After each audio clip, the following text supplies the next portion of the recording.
안녕하세요. 오늘도 사연 살롱을 찾아주셔서 감사합니다. 저는 60대 중반의 여성이에요. 얼마 전 사연 채널을 알게 돼서 요즘 정말 열심히 듣고 있어요. 저도 사연을 보내시는 분들처럼 인생의 풍파를 겪어서 그런지 더 많이 공감하는 부분이 있는 것 같아요. 어릴 때부터 큰 욕심 없이 주어진 것에 만족하며 살아야 한다고 부모님께 배워서인지 저는 일확천금을 꿈꾼 적이 없었어요.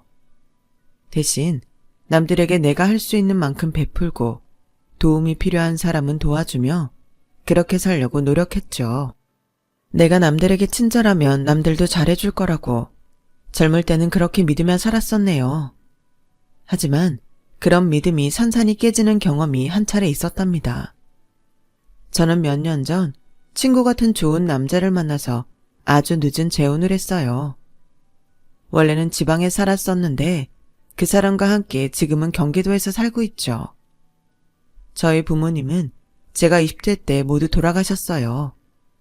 두 분 다 빗길에 교통사고로 갑자기 돌아가셔서 저는 슬픔을 잊기 위해 그저 일하고 또 일만 했었답니다. 그러다 보니 홍기를 놓치고 제대로 된 연애도 한번 못했어요. 나이가 좀 들었을 때 친척분이 소개한 남자와 구색을 맞춰 살아야겠다는 생각에 결혼을 했지만 그 남자의 바람길을 견디지 못하고 이혼을 하고 말았죠. 저는 그래도 내가 착하게 살면 언젠가는 나한테 돌아온다고 믿으며 살았어요. 다시 직장을 잡아서 일을 시작했는데 거기에서 저는 몇 년 전 부인을 병으로 잃고 혼자가 된 남자를 만나게 됐어요. 그 사람은 저를 마음에 들어했고 계속 만나자고 졸랐어요. 회사가 끝나면 친구도 취미도 없어 그저 집에서 지냈던 저는 그럴 거면 이 남자라도 만나자 하는 마음으로 그 사람과 사귀기 시작했어요. 남자는 첫인상은 좀 무뚝뚝했지만 성실하고 진지한 사람이었고 전 남편의 바람기에 질렸던 저는 재미는 없어도 그런 면들을 좋게 보고 결혼까지 하게 됐어요. 남편에게는 전 부인과의 사이에서 낳은 딸 둘이 있었어요. 남편은 제가 다니던 회사의 거래처 공장장이어서 아이들을 경제적으로 크게 어려움 없이 키웠다고 했어요. 수정씨, 혹시 아이들이 말을 잘 안 들어도 이해해줘요. 어릴 때부터 지들 엄마가 아파서 내가 엄마 자리까지 채운다고 오냐오냐 뭐든 다 들어줬거든요. 엄마가 저 세상 가고는 더 그랬고요. 버릇이 없어 보일지는 몰라도 본심은 착한 애들이에요. 라며 남편은 결혼 전 저에게 조심스럽게 말했어요. 걱정 말아요. 아이들이 얼마나 힘들었겠어요. 제가 노력해볼게요. 아이를 키워본 적은 없지만 엄마가 살아계셨을 때 가끔 엄마를 따라 보육원 봉사를 했었기 때문에 그래도 부딪히면 해나갈 수 있을 거라고 생각했어요. 아이들은 초등학교 4학년하고 2학년에 다니고 있었어요. 결혼 전 처음 남편 집에 아이들을 보러 갔을 때에는 둘 다 말도 없고 낯을 가리는 것 같아서 걱정이 됐죠. 하지만 결혼을 하고 집에 들어오니 점차 저한테 가까이 다가오더군요. 둘째가 먼저 저한테 학교에 와달라고 말을 걸었고 그 다음에는 큰아이도 저한테 도시락 반찬이 맛있다고 했어요. 셋지만 아이들이 처음 말을 걸어줬던 그때는 지금도 안 잊혀지네요. 저와 아이들은 점점 가까워졌고 몇 달 후 둘 다 저한테 엄마라고 부르기 시작했어요. 정말 감격스럽고 행복했던 시간이었어요. 다행이다. 당신이 좋은 사람이라는 걸 알고 아이들도 생각보다 더 빨리 마음을 열어준 것 같아. 이게 다 당신 노력 덕분이야. 정말 고마워. 그런 말이 어딨어요. 나야말로 이렇게 이쁜 딸이 둘이나 생겨서 얼마나 좋은지 몰라요. 앞으로 쭉 우리 소연이 소정이한테 좋은 엄마가 되어줘. 솔직히 아이들이 당신을 받아들이지 않아도 어쩔 수 없다는 각오까지 했었는데 이렇게 잘 지내는 걸 보니 욕심이 생기네. 내가 너무 딸들만 챙기는 아빠 같은데 그만큼 당신도 생각하고 있다는 거 잊지 말고. 알았어요. 나도 좋은 엄마가 될 수 있게 노력할게요. 당신이 집안일로 더 이상 걱정하지 않았으면 좋겠어요. 아이들은 엄마를 보내고 4년이 지나고 있었어요. 둘째는 그렇다 치고 큰아이는 엄마가 생각이 많이 날 텐데도 저한테 다가와 준 것이 너무 기특하고 고마웠어요. 그래서 아이들한테도 더 잘하려고 많이 애를 썼어요. 아이들은 아이들대로 엄마의 따뜻한 품이 많이 그리웠던 것 같아요. 밖에서 만나면 먼저 뛰어와서 제 손을 잡는 아이들을 보며 결혼하기를 정말 잘했다고 생각했어요. 아이들이 그리워했던 따뜻함을 많이 느끼게 해주고 싶었고요. 둘 다 별로 속도 썩이지 않았고 학교 생활도 원만했어요. 큰아이는 똑부러지고 야무진 데다가 아주 당차서 많은 사람들 앞에서 발표도 잘했어요. 둘째는 책 읽는 것도 좋아하고 아기자기한 데가 있는 천상 여자 같은 성격이었고요. 하지만 아이들이 고등학생, 중학생이 되자 모든 것이 변했어요. 그 무렵 아이들의 외가 쪽 사람들이 해외에서 살다가 한국으로 들어왔고 오랫동안 왕래가 없던 아이들을 만나고 싶다고 하더군요. 그런데 어쩐 일인지 남편은 썩 내켜하지 않았어요. 죽은 딸의 자식이 보고 싶은 건 당연한 거예요. 물론 당신이 결정할 일이지만 아이들도 외할머니나 외가 식구들이 보고 싶을 수 있잖아요. 만나게 해주는 게 나쁘지 않을 것 같아요. 그거야 나도 알지. 근데 사실 장모나 그 사람 식구들이 나를 좋아하지 않았었거든. 그래서 오랫동안 나한테 연락도 안 했고 아이들도 찾은 적 없는데 이제 와서 이러는 게 왜 그러나 싶기도 해. 시간이 많이 흘렀고 아이들이 보고 싶어졌을 수도 있죠. 소연이는 보고 싶어 하는 것 같아요. 소정이는 언니가 그러니 자기도 같이 가겠다고 했고요. 아이들이 원하면 한 번이라도 만나게 해주는 게 어때요? 남편은 제 말에 어쩔 수 없다는 듯이 아이들이 외가 식구와 만나는 걸 허락했어요. 사실 저희 집은 부모님이 돌아가시고 저만 있어서 아이들이 갈 외가가 없다는 게 마음에 걸렸었거든요. 저는 정말 좋은 마음으로 했던 일인데 그게 인생에서 아주 큰 시련이 될 줄은 꿈에도 몰랐어요. 아이들은 처음 외가 식구들을 만나고 온 후에 이모가 정기적으로 만나고 했다며 그러고 싶다고 하더군요. 아빠가 한 번뿐이라고 했는데 왜 또 만난다는 거야? 이제 너네 엄마는 여기 있잖아. 외가 식구는 원래 없었어. 그 사람들이 너네를 어릴 때 보러 온 적도 없잖아. 그러니까 지금부터는 우리랑 잘 지내고 싶대. 한 달에 한 번인데 안 돼? 아빠, 만나게 해줘. 라며 큰딸이 조르자 남편은 할 수 없이 허락했어요. 그날 밤 남편은 저에게 따로 속내를 털어놓았어요. 사실 남편 큰아버지가 작년에 돌아가셨는데 그때 남편 앞으로 유산을 조금 남겨놓았다는 거였어요. 그 사람은 욕심이라곤 전혀 없었는데 이상하게 장모하고 처제들이 욕심이 드글드글했거든. 어쩌면 그 사람들이 한국에 와서 나한테 재산이 좀 생긴 걸 알고 저러나 싶어. 저는 놀라긴 했지만 설마 그러겠냐며 반신반의했죠. 하지만 아이들이 자기 이모와 외할머니를 만나는 횟수가 늘면서 그 말이 어느 정도 사실임을 알게 됐어요. 한 달에 한 번 만나던 횟수를 늘려서 2주에 한 번씩 만나고 몇 개월 정도 지나자 아이들이 저를 대하는 태도가 변하기 시작했어요.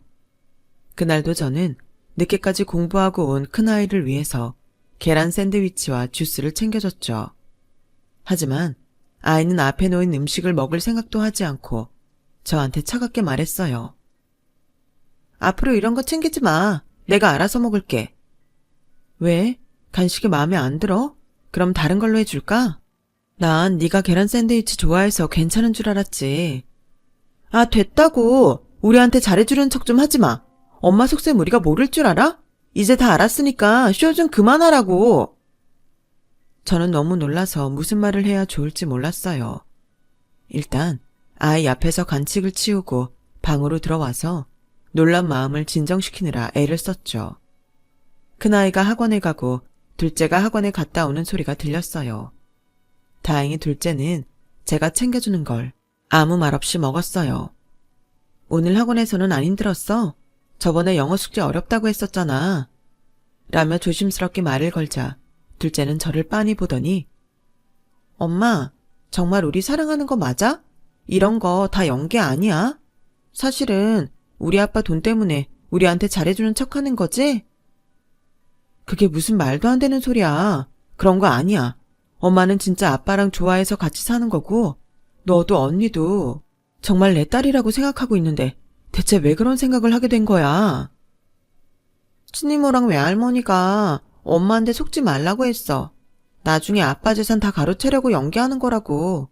솔직히 나랑 언니도 그 말에 충격받았다고. 기분도 나빴고 우리는 진심이었는데 엄마는 그게 아니라고 하니 누가 기분이 좋겠어. 아니야, 그렇지 않아. 엄마는 그냥 아빠랑 니네가 좋아. 너희가 나한테 얼마나 소중한데 그런 말을 해. 엄마한테 물어보지도 않고 그렇게 생각했다니 너무 속상하다. 정말 너네를 좋아하는 척한 거라면 사랑하지 않는다는 건데 어떻게 그렇게 오랫동안 그런 짓을 할 수 있어? 그럴 수 있는 사람은 없어. 그분들이 왜 너희한테 그렇게 말씀하셨는지는 모르겠지만 엄마 진심을 믿어줬으면 좋겠어. 엄마는 니네가 나한테 먼저 와서 말 걸던 때를 못 잊어. 그때부터 소연이 소정이 너희를 내 자식으로 여기고 살았어. 그렇게 생각한 거지. 우리가 친자식은 아니잖아. 나나 언니도 화가 나는 건 어쩔 수 없어. 라며 둘째는 자기 방으로 들어가 버렸어요. 저는 남편한테 이 사실을 말할까 하다가 그만뒀어요.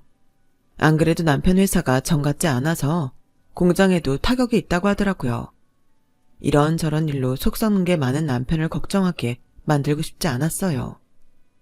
아이들은 이제 남편이 외가 사람들을 그만 만나라고 해도 말을 듣지 않았고 거기서 자고 오는 일도 많아졌어요. 평범한 이모나 외할머니라면 당연히 그러라고 하겠지만 그렇지가 않으니 저는 걱정이 됐죠. 아이들이 점점 더 저와 멀어지고 있었거든요. 그러다 결정적으로 아이들과 사이가 벌어지는 일이 생겼어요. 제가 백화점 세일하는 데에서 아이들 옷을 사왔는데 그걸 본 큰아이가 옷 가격표를 보더니 둘째가 손에 든 것까지 빼앗아 전부 휴지통에 집어넣더라고요. 소연아, 너 이게 무슨 짓이야?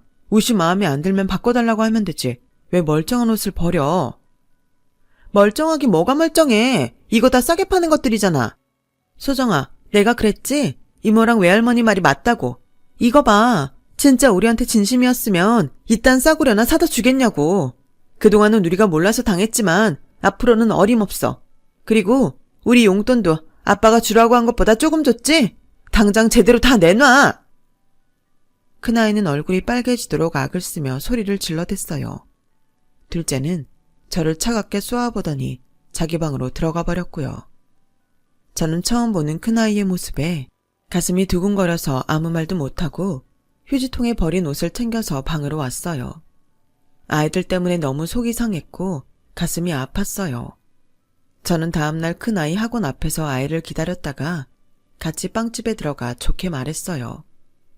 소연아, 다 오해야. 내가 언제 너 싫다고 한 거 해준 적 있어? 사실 요즘 아빠 회사가 예전처럼 잘 되지가 않아서 이것저것 아낄 수 있는 걸 아끼고 있어. 네가 그렇게 상처받았다면 저 옷들 다 환불하고 세일 안 하는 걸로 사올게. 나는 너랑 소정이가 반해서 기죽을까봐 좋은 것만 해주려고 굉장히 노력했어. 그러니까 이모랑 외할머니 말만 믿지 말고 엄마가 하는 걸 좀 제대로 봐줘. 이런 말 하려고 날 붙잡은 거야? 진짜 이모랑 외할머니가 말한 대로네. 엄마가 분명히 우리랑 사이 갈라놓으려고 친한 척하면서 없는 말 할 거라고 했거든. 이제 아무리 말로 우리를 홀리려고 해봤자 소용없어. 그리고 용돈 당장 안 올려주면 나 의문회로 가버릴 거야. 그런 줄 알아. 라며 제가 붙잡은 손을 뿌리치고 먼저 나가버렸어요. 아이들은 이제 전처럼 저를 믿어주지도 않았고 저와 잠시라도 같이 있으려고 하지 않았어요. 당시 남편은 공장 일로 집에 늦게 들어와서 아침 일찍 나가느라 무슨 일이 있는지도 몰랐어요. 남편은 아이들 자는 모습밖에 보지 못했으니까요. 한참 아이들한테 돈이 많이 들어가는 때라 저는 두 아이의 원대로 해주기 위해서 남편이 출근하고 아이들이 학교 간 다음에 도우미로 다른 집에 가서 일을 해야 했어요. 조금이라도 생활비를 보태면서 저금도 해야 했거든요. 용돈을 남편 몰래 올려줬는데도 큰아이는 더 많은 돈을 달라고 떼를 썼어요. 결국은 저도 화가 나서 한마디 하고 말았죠. 지금 우리 집이 어떤 상황인 줄 알기나 해? 아빠가 왜 저렇게 늦게까지 일하시는데 넌 큰딸이면서 그런 걸 알아주려고 하지도 않아? 그렇게 돈이 필요하면 앞으로는 아르바이트라도 해. 지금 용돈도 니네 또래보다 훨씬 많잖아. 이제야 본색을 드러내는구나. 그래, 외할머니가 이럴 거라고 했어. 이래도 우리가 엄마를 오해한 거야? 엄마 하는 거 보면 다 이모랑 외할머니 말이 맞다고. 그동안 우리를 속였잖아. 아빠 재산 노린 거 맞잖아. 라며 소리를 지르며 화를 내더니 집을 나가버렸어요. 방에서 그걸 듣던 둘째는 가방을 들고 나와서 저랑 눈도 안 마주치고 학교에 가버렸고요. 그리고 얼마 안 가서 학교에서 연락이 왔어요. 소연이 어머니시죠? 저 소연이 담임인데요. 요즘 소연이가 지각도 많이 하고 수업 중간에 나갈 때도 많아요. 작년 담임하고 이야기해봤는데 안 그랬다고 하더라고요. 혹시 집에 무슨 일이라도 있나요? 걱정이 되네요. 제가 몇 번 불러서 이야기해봤는데 말을 안 해요. 이러다가 성적도 떨어지고 대학에 못 가게 될까봐 그래요. 원래 공부 잘하던 아이인데 아깝잖아요. 저는 음료 박스를 사들고 학교에 가서 담임 선생님께 죄송하다고 사과를 하고 아이한테 잘 이야기하겠다고 했어요. 하지만 첫째와 이야기할 방법이 없었어요. 저를 완전히 오해하고 아예 상대도 안 하려고 하거든요. 그래서 아이들 외가와 이야기를 해봐야 될 것 같아서 연락을 해봤지만 제 전화는 아예 받지도 않았어요. 한 번만 더 전화하면 가만히 있지 않을 거예요? 고소당하고 싶으면 알아서 해요. 라는 매서운 말만 들어야 했죠. 할 수 없이 저는 이 일을 남편에게 이야기했고 남편은 먼저 큰아이를 붙잡고 말을 들어보기로 했어요. 엉뚱하게도 큰아이는 제가 용돈을 조금만 준다며 아예 취직을 하겠다더군요. 하지만 저는 남편이 용돈으로 주는 것 외에도 더 많은 돈을 아이에게 주고 있었고 그걸 일일이 가계부에 적어 놓았어요. 남편도 그걸 보고 확인하고 있었기 때문에 큰아이 말이 사실이 아니라는 걸 알고 있었어요. 니네가 받는 용돈은 요즘 애들이 쓰는 돈보다 많아. 대체 그 돈으로 다 뭘 하는 거니? 그리고 요즘 세상에 고등학교는 안 나와서 어디 가서 일을 해? 사회가 그렇게 만만한 데인 줄 알아? 라며 남편이 세게 나가니 큰아이는 이모 말을 듣고는 백화점에서 물건을 사고 먹는 것도 비싼 것만 사 먹었다는 거였어요.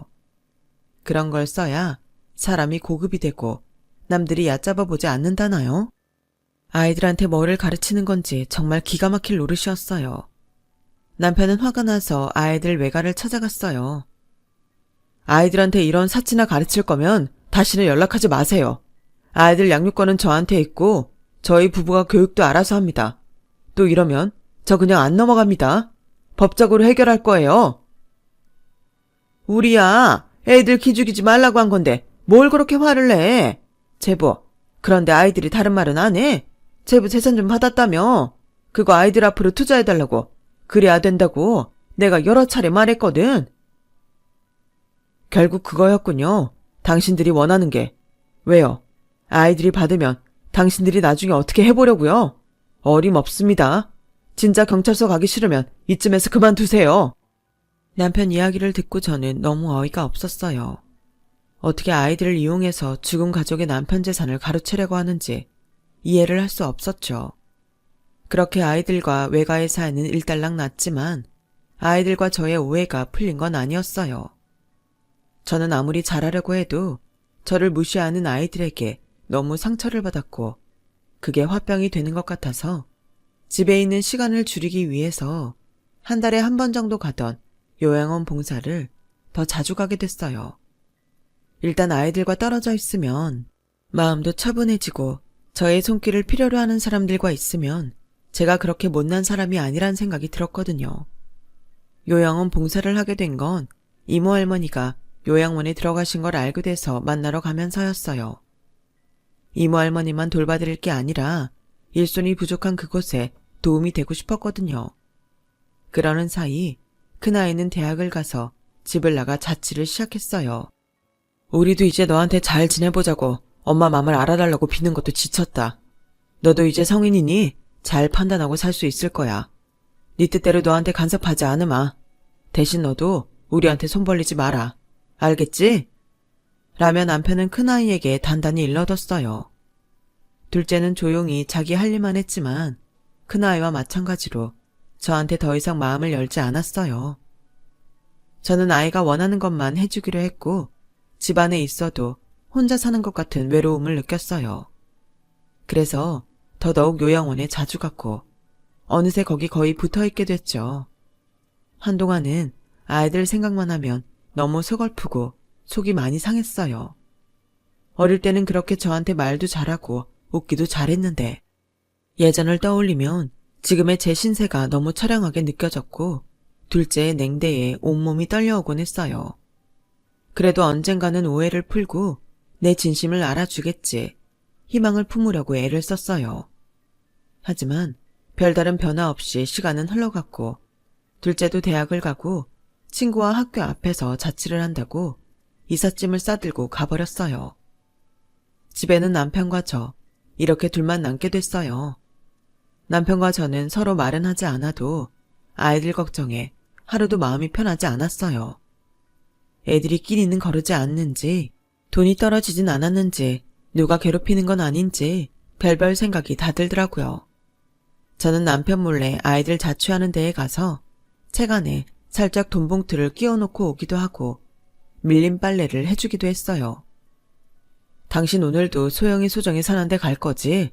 나 다 알고 있었어. 당신이 내 눈치 보는 것도. 내가 당신한테는 정말 너무 미안해. 이렇게 마음 고생시키려고 결혼한 게 아닌데. 언젠가 그 녀석들이 당신 이런 마음을 알아줘야 될 텐데. 괜찮아요. 한창 예민할 때 아이들한테 이상한 말을 한 어른들이 나쁘죠. 저는 아이들이 아무 탈 없이 지내면 그만이에요. 저는 남편이 저를 알아주는 것만으로도 힘이 됐어요. 시간은 생각보다 빠르게 흘렀고 큰아이는 대학을 졸업했어요.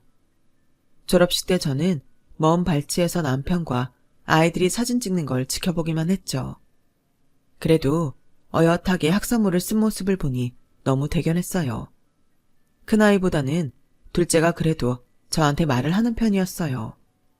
한 번은 길에서 우연히 둘째를 만났는데 그래도 저를 피하지 않고 사람들한테 엄마라고 인사도 시키더군요. 그게 얼마나 고맙고 위로가 됐는지 몰라요. 저는 그날 둘째한테 고맙다고 전화를 했어요. 저도 아직은 뭐가 뭔지 잘 모르겠지만 그래도 엄마한테 나쁜 감정은 좀 없어졌어요. 인사 정도는 할 테니까 혹시 다시 보게 돼도 피하지는 마. 라는데 저도 모르게 눈물을 줄줄 흘리고 말았네요. 얼마 안 가서 큰아이는 취직한 회사에서 결혼할 사람을 만났다며 명절에 집으로 인사를 오겠다고 했어요. 저와 남편은 사윗감이 온다는 생각에 마음이 들떠서 이것저것 준비도 많이 하고 잠을 설칠 정도로 기뻤어요. 둘째도 언니와 형부 될 사람을 만난다고 집에 오겠다고 했어요. 그 말을 들으니 마음에 생기가 돌더라고요. 저는 아이들이 좋아하는 음식을 잔뜩 만들고 커튼도 싹 바꿔 달아놓고 아이들 방까지 다 청소를 했어요. 침대 커버머 이불도 새 걸로 싹 다 바꿔놓았죠. 명절날 아이들이 오자 시끌시끌 말소리에 오랜만에 사람 사는 집 같아서 정말 좋더라고요. 남편도 기분이 좋았는지 약주를 계속 마시더니 좀 취하는 것 같더라고요. 그래, 이게 가족이지. 이렇게 모이니 얼마나 좋은지 모르겠다. 자네, 우리 소연이랑 결혼하고 이렇게 잘 살아야 되네. 네, 명심하겠습니다, 장인어른. 그렇게 기분 좋은 시간이 끝나고 소연이 신랑감이 돌아간 뒤였어요.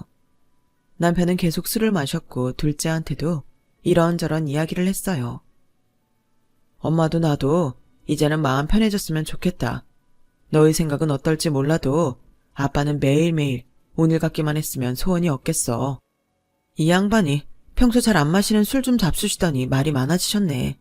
우리야 애들만 잘 살아주면 편한 거죠. 달리 뭐 바랄 게 있겠어요. 라고 하자 큰아이가 그러더군요. 우리가 잘 살았으면 좋겠다니 하는 말인데 아빠, 유산은 어떻게 나눌 거야? 아빠는 그거 미리 좀 생각해줘. 난 결혼하면 아이도 생길 거고 돈 들어갈 때가 많아지잖아. 소정이랑 똑같이 준다느니 그런 말 하면 안 돼. 그리고 엄마 뭐 꼭 챙겨야 되는 거 아니지?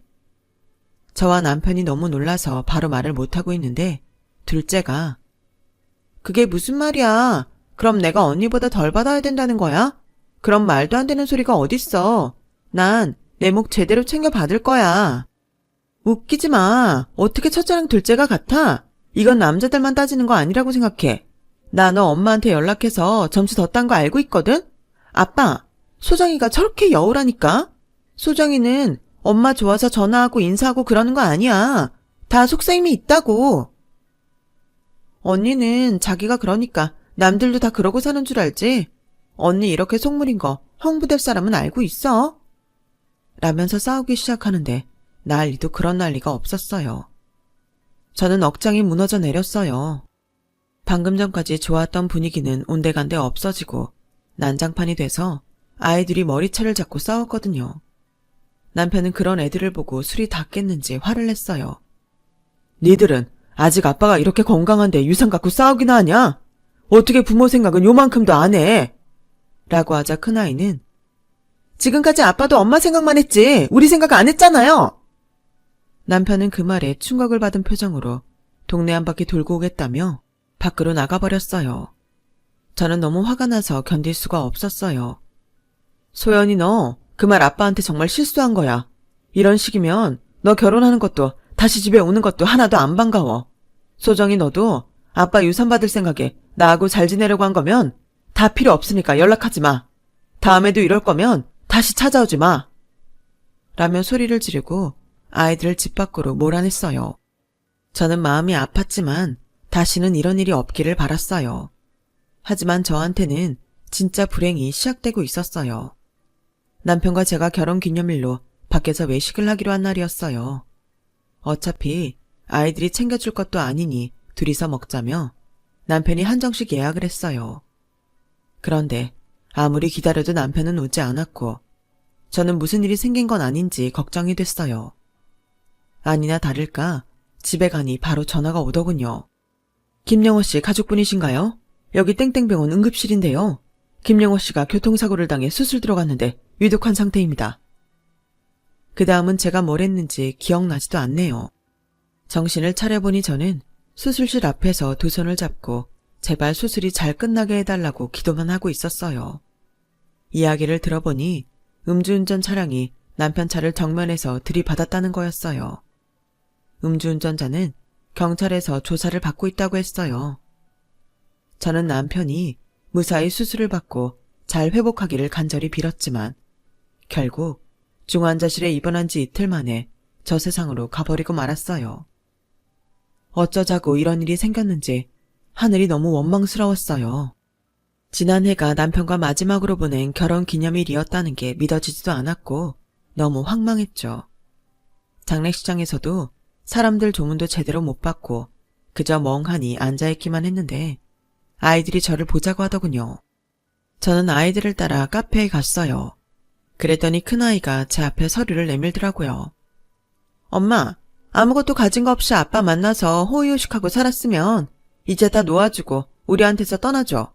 아빠 유산 지금 사는 집, 통장, 그 무엇도 건드리지 않는다는 각서랑 여기 유산 상속 포기서에 사인해. 계속 욕심부리고 나오면 우리도 가만 안 있을 거야. 저는 더 이상 아이들한테 설명하고 변명할 기운도 없었어요. 하지만 아빠가 돌아가시고 발인도 안 했는데 유산 이야기나 운운하다니 너무 어이가 없었어요. 왜 아이들이 이렇게까지 됐는지 모르겠더라고요. 제가 아이들을 잘못 키운 건가 싶어 그저 후회만 됐어요. 자나 깨나 아이들 걱정만 하던 남편도 너무 불쌍했고요. 그래, 니네 마음대로 해. 난 니네 아빠 유산 바란 적도 없어. 그런데 아빠 마지막 가시는 길에 꼭 이래야겠어? 장례가 다 끝나고 이야기해도 늦지 않잖아. 됐고, 이제 우리끼리 장례 알아서 잘 치를 테니까 엄마는 엄마 갈 길 갔으면 해. 나 엄마가 우리 엄마 자리에서 조문받는 것도 참고 볼 수가 없어. 여기에서 나가줘. 큰아이는 저를 금방이라도 잡아먹을 듯이 눈을 부라리며 말했어요. 둘째는 아무 말도 하지 않았지만 차갑기가 얼음장 같았고요. 저는 마지막으로 남편 앞에 향을 피우고 국화꽃을 놓고는 제대로 울지도 못하고 장례식장을 나와야 했어요. 집에 돌아온 저는 짐을 주섬주섬 챙기다가 남편과 찍은 액자 사진을 보고 눈물이 터져버렸어요. 그래도 아이들이 오면 또 왜 안 갔냐고 뭐라고 할까봐 통곡을 하며 짐을 챙겼죠. 그렇게 짐을 챙겨서 제가 간 곳은 요양원이었어요. 이모 할머니는 저를 보고 아무 말도 안 하셨어요. 제가 잠자리를 다시 봐드리고 저녁 간식을 챙겨서 드라마 보시라고 다들 모여있는 거실로 옮겨드리려는데 제 등을 쓰다듬으시더라고요. 그동안 애 많이 썼다. 내가 원장한테 말할 테니 갈 데 없으면 여기 있어도 돼. 할머니, 저 너무 억울해요. 분해요. 저는 이모 할머니 무릎에 얼굴을 파묻고 그동안 가슴에 쌓아두었던 서글픔을 전부 토해내며 펑펑 울었어요. 이모 할머니는 눈물이 맺힌 촉촉한 눈으로 그저 저를 쓰다듬기만 하셨죠. 그 당시 저한테 이모 할머니도 안 계셨더라면 어땠을지 정말 상상하고 싶지도 않네요. 제가 요양원에 직원방 하나를 얻어쓰게 되고 2달이 좀 못 돼서 이모 할머니는 세상을 떠나셨어요. 특별히 아프셨다기보다 노안으로 주무시다가 가셨죠. 마치 저에게 있을 곳을 주시기 위해서 마지막까지 저를 지켜주신 것 같아 그게 더 마음이 아팠어요. 저는 이모 할머니가 돌아가신 후에도 요양원에 남아서 할머니, 할아버지들을 돌봐드리고 말동무도 되어드렸어요. 제가 따로 갈 곳이 있는 것도 아니었고 힘든 저에게 두말 않고 자리를 내어준 곳이었으니 더욱 잘하고 싶었죠. 그리고 일주일쯤 지났는데 잘 차려입은 중년 남자가 저를 보러 왔어요. 박수정 씨 맞으시죠? 저 땡땡 법률사무소 이진혁 변호사입니다. 다름이 아니라 이모 할머니 되시는 한정분 씨가 박수정 씨 앞으로 유산을 남기셨어요. 그런데 갑자기 웬 사람들이 사무실로 들이닥쳤어요. 보니까 딸아이들이더군요.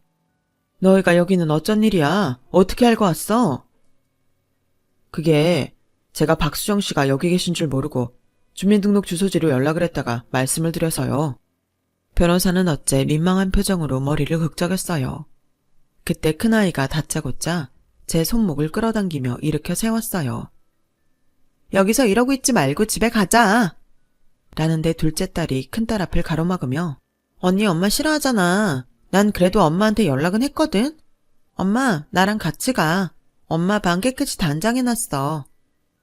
야 웃기지 마. 엄마는 큰딸하고 살아야지. 곧 사위도 보는데. 라며 아웅다웅 다투기 시작하는데 전처럼 곧 머리채를 잡을 분위기였어요.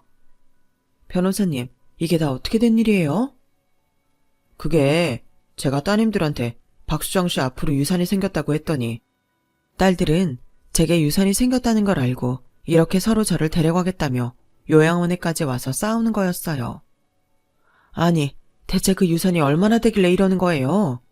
라고 묻자 변호사가 서류들을 내미는데 저는 평생 본 적도 없는 액수의 예금과 꽤 많은 평수의 땅까지 있더라고요. 자식이 없던 이모 할머니는 제 노후를 걱정하셔서 평생 모으신 재산을 전부 저에게 주고 떠나신 거였어요. 그 사실에 저는 눈물이 나서 어쩔 줄 모르겠는데 남편의 딸들은 그걸 챙기고 싶어서 싸움질이나 하고 있으니 속에서 열불이 올라왔어요. 너네 솔직히 말해봐. 내가 이런 유산을 받지 않았어도 날 찾았을 거야? 아니잖아. 니네 나 아빠 장례도 못 치르게 하고 유산 포기각서 받아서 쫓아낸 애들이야. 그게 불과 2달 전이라고. 그러던 니네가 이제 와서 이러면 내가 니네 진심을 믿겠어? 서연이 너 내가 니네 아빠 재산 노린 거라고 날 얼마나 모욕했어. 소정이 넌 얼마나 쌀쌀맞게 굴었어. 그래놓고 이제 와서 같이 살자고? 난 일 없어. 수억이 있어도 난 여기서 살 거야. 엄마 재산은 그냥 수억이 아니야. 그리고 엄마가 이렇게 돈이 잘 붙는 사람인지 어떻게 알았겠어? 엄마, 나는 결혼하면 아이도 낳고 돈 들어갈 때가 좀 많아? 나 좀 봐줘. 내가 세상 사는 게 얼마나 팍팍하면 이러겠어. 아니, 넌 니네 이모랑 외할머니한테 아주 제대로 교육받은 것 같아. 나랑 아빠는 너 그렇게 속 물러 안 키웠어. 너 이렇게 키운 그 사람들한테 돈 달라고 해. 엄마, 그럼 나랑 가. 나 알지? 난 언니처럼은 안 했잖아. 그래도 난 길에서 만나면 인사하고 친구들한테 소개도 했잖아. 내가 정말 잘할게. 다시 재미있게 살자. 아니야. 너도 똑같아. 말을 안 할 뿐이지. 속내는 니네 언니랑 같다고. 그게 아니면 니네 언니가 나 쫓아내는데 넌 왜 가만히 있었어? 그것만이 아니잖아. 장례식장 들어오는 것도 싫어했잖아. 그제야 딸들은 조용해지며 고개를 숙였어요. 변호사는 두 사람을 번갈아 보더니 이건 전적으로 박수정 씨의 권한이니까 두 분이 계속 박수정 씨가 원하지 않는 방향으로 끌어가게 되면 변호사로서 두 분을 법적 조치하라고 조언할 수밖에 없습니다. 들었지? 내가 니네 법원까지 끌고 가 볼까? 나 니들한테 완전히 정 다 떨어졌어. 너희가 다시 돌아와 주길 간절히 바란 적도 있지만 이제는 아니야. 나 너희들 누구하고도 안 살아. 나한테 돈 없으면 찾아도 안 봤을 너네 여기 안 온 셈 칠 거야.